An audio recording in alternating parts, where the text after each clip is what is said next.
Hello friends, आज हम discuss करेंगे chapter 3 of IC38 grievance redressal mechanism.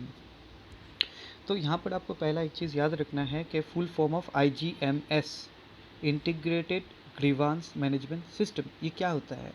अगर IRDA के थ्रू कोई सी इंश्योरेंस कंपनी में कंप्लेन करना चाहता है तो IGMS के थ्रू वो कर सकते हैं। ठीक है, तो ये IGMS किसने इस्टेब्लिश किया, इसको लॉन्च किया है IRDAI ने। ठीक है, तो ये एक सेंट्रल रिपोजिटरी है ऑफ इंश्योरेंस ग्रीवांस डेटा की, सब इसमें है। तो और इसमें जब कंप्लेंट करते हैं फाइनली इसको इंश्योरेंस कंपनी को फॉरवर्ड किया जाता है। तो क्वेश्चन में आपको पूछा जाता है कि अगर कंप्लेन IRDA के थ्रू करना है तो कैसे करना है, तो IGMS के थ्रू करना है। ठीक है, और IGMS का फुल फॉर्म भी पूछा जाता है। नेक्स्ट हो गया कस्टमर प्रोटेक्शन एक्ट 1986। ये एक एक्ट है कस्टमर का प्रोटेक्शन के लिए, जस्ट सो दैट इसके अंडर में कस्टमर कंप्लेन कर सके, उसको अगर कुछ सर्विस रिलेटेड कुछ इशू हो, उसको जो आफ्टर सेल सर्विस अगर कुछ भी इश्यूज़ है तो वो कंप्लेन कर सकें। तो ये वो प्रावधान कस्टमर प्रोटेक्शन एक्ट 1986 में दिया गया है। तो यहाँ पर सर्विस क्या है उसको समझाया गया कि सर्विस क्या है।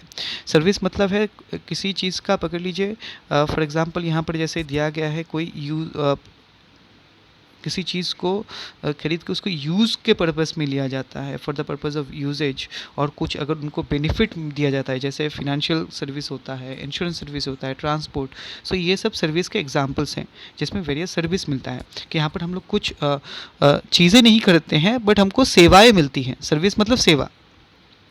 कंज्यूमर का मतलब क्या है, अब देखिए कंज्यूमर के ऊपर में आपको एग्जाम में क्वेश्चन पूछे जाते हैं। कंज्यूमर का मतलब है जो कुछ सामान खरीदता है, buys any goods consider for a consideration and include any user for such goods। ठीक है, कोई कुछ गुड्स खरीदता है कंसिडरेशन के लिए, एंड important thing है but it does not include a person who obtains such good for resale or for any commercial purpose। इसका मतलब कोई अगर सामान खरीदता है उसको दोबारा से सेल करने के लिए या फिर कुछ कमर्शियल पर्पस के लिए, तो उसे बायर या फिर कंज्यूमर नहीं कहा जाएगा। तो ये चीज़ एग्ज़ाम में बहुत बार पूछा जा चुका है, तो इसको आप ध्यान में रखिएगा कि रीसेल वैल्यू के लिए अगर किया जाए तो उसको कंज्यूमर नहीं किया जाएगा। और अगर कोई कुछ हायर करते हैं, अवेल करते हैं एनी सर्विस कंसिडरेशन के लिए, मतलब कुछ पकड़ लीजिए कुछ कंसिडरेशन मतलब जैसे कुछ पैसे दे दिए, मतलब जो उसका वैल्यू है सर्विस की, तो उसे कंसिडरेशन कहा जाता है। तो उसे भी सर्विस कहा जाएगा कुछ अगर हायर किया है तो। ठीक है, तो ये दोनों चीज़ आप याद रखिएगा from exam point of view. अभी आ गया कि डिफेक्ट क्या है। डिफेक्ट मीन्स किसी भी चीज़ में अगर फॉल्टी हो गया या फिर सर्विस में कुछ शॉर्टकमिंग हो गया या फिर पकड़ लीजिए कुछ इम्परफेक्शन हो गया, तो उसे डिफेक्ट कहा जाता है। अभी कंप्लेन कैसी कैसी कंप्लेन हो सकते हैं, कब कंप्लेन कर सकते हैं। कंप्लेन जनरली हो गया कि आप संतुष्ट नहीं हैं, आपको पकड़ लीजिए उस सामान जो सर्विस आपने ली उससे संतुष्ट नहीं है, या फिर जो आपने चीज़ खरीदा उससे संतुष्ट नहीं है, तो आप कंप्लेन कर सकते हैं। और कब कर सकते हैं, अगर आपसे ज़्यादा दाम लिया गया है, जो मार्केट में उसका जो एक तय उसका जो कीमत है उससे अगर ज़्यादा कीमत लिया गया है तो भी आप कंप्लेन कर सकते हैं। अगर उसके सर्विस रिलेटेड में इश्यूज़ है, डिफिशियंसी है उसके कुछ, तो भी आप कर सकते हैं, कंप्लेन कर सकते हैं। तो ये डिफरेंट ग्राउंड्स दिए गए हैं कि कब कोई कंप्लेन कर सकता है। और कंज्यूमर डिस्प्यूट का मतलब क्या है। कंज्यूमर डिस्प्यूट का मतलब है कि आपने कंप्लेन करा, लेकिन आपने पकड़ लीजिए कंपनी में कंप्लेन किया कि इसमें ये प्रॉब्लम है। अगर कंपनी आपका कंप्लेन को डिनाई कर देता है तो उसे डिस्प्यूट कहा जाता है। नाउ अभी कस्टमर का जो कंप्लेन है उसको कंप्लेन करने के लिए जुडिशियल 3 फोरम है। क्या क्या, एक district forum, state commission, national commission. District forum में क्या है, डिस्ट्रिक्ट फोरम का मतलब हर डिस्ट्रिक्ट में एक होता है ये।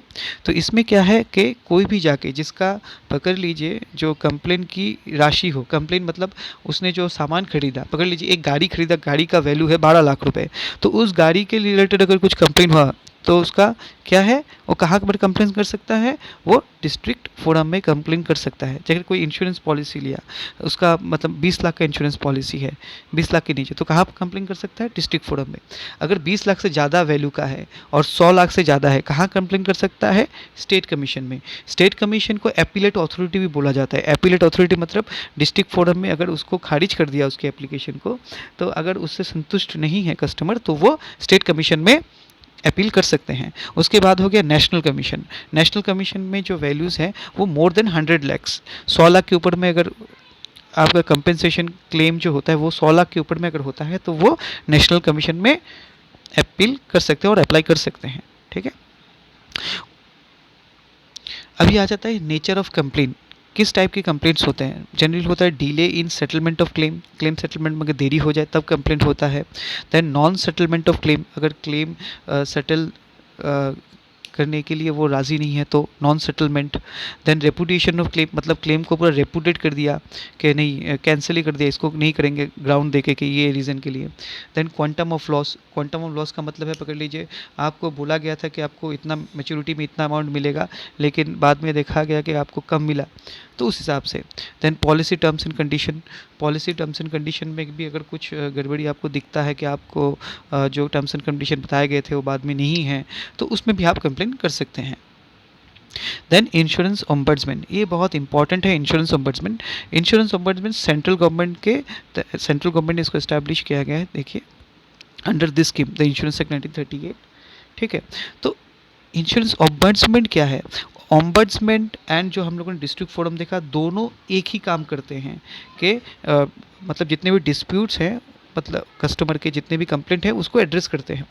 अब दोनों में अंतर क्या है, जो इंश्योरेंस ओम्बड्समैन है वो सिर्फ और सिर्फ इंश्योरेंस रिलेटेड कंप्लेन ही एड्रेस करते हैं, लेकिन जो डिस्ट्रिक्ट फोरम हो गया वो क्या करते हैं, वो हर तरीके का कंप्लेन एक्सेप्ट करते हैं, एंटरटेन करते हैं हर तरीके का कंप्लेन। कोई आपका किसी भी चीज़ का आप कंज्यूमर है तो उसका रिलेटेड कंप्लेन आप डिस्ट्रिक्ट फोरम में या फिर स्टेट कमीशन, नेशनल कमीशन में कर सकते हैं।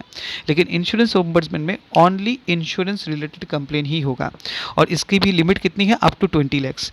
और एक चीज़ याद रखिएगा, अगर आपने ऑलरेडी जुडिशियल डिस्ट्रिक्ट फोरम में कंप्लेन कर चुके हैं, तो एट द सेम टाइम आप इंश्योरेंस ओम्बड्समैन में कंप्लेन नहीं कर सकते। मतलब एक टाइम में एक ही जगह में आप कंप्लेन कर सकते हैं। सो आज के लिए इतना ही। तो ये चैप्टर कंप्लीट हुआ। Thank you.